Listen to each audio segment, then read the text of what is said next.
یا مہدی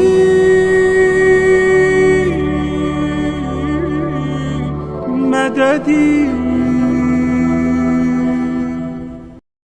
ان کی فضیلت کو ویسے بھی میں نے پہلے بھی عرض کیا کہ بیان کرنے سے ہم قاصر ہیں.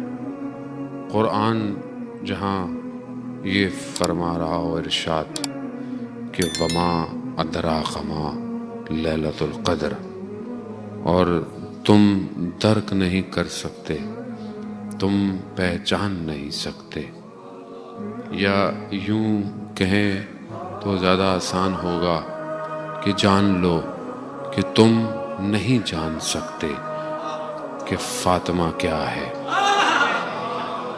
تم نہیں پہچان سکتے.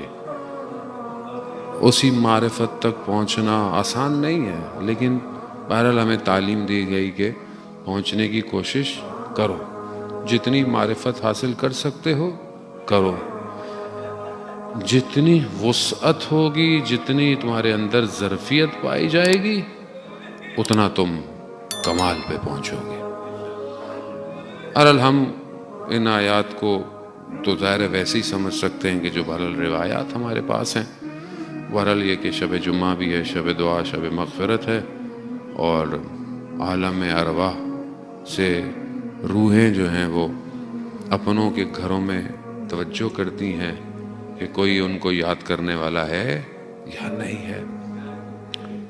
اور ساری روحیں، بہرحال جملہ تو مصائب کا ہے لیکن آ گیا کہ تمام ارواح، انبیاء، اولیاء، ائمہ، سب آج کربلا میں ہوتی ہیں. اور مومن کو بھی چاہیے کہ اس کی یہ خواہش ہو کہ وہ شب جمعہ کربلا ہو. یہ ضروری ہے. اگر آپ خواہش کریں گے تو جائیں گے، حسرت رکھیں گے تو جائیں گے. اب اگر حسرت ہی نہ رکھیں تو کیسے جائیں کربلا؟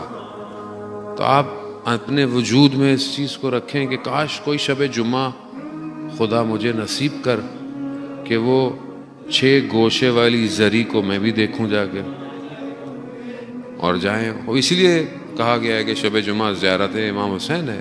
آپ دور سے پڑھیں، جا نہیں سکتے دور سے پڑھیں، زیارت وارثہ پڑھیں، کوئی بھی زیارت پڑھیں، زیارت عاشورہ پڑھیں. کچھ نہیں کر سکتے تو کم از کم 3 دفعہ کہیں صلی اللہ علیہ یا ابا عبداللہ. وہ آپ کی زیارت ہو جائے گی، کیونکہ بہرحال معاملہ سارا یہیں گھوم رہا ہے.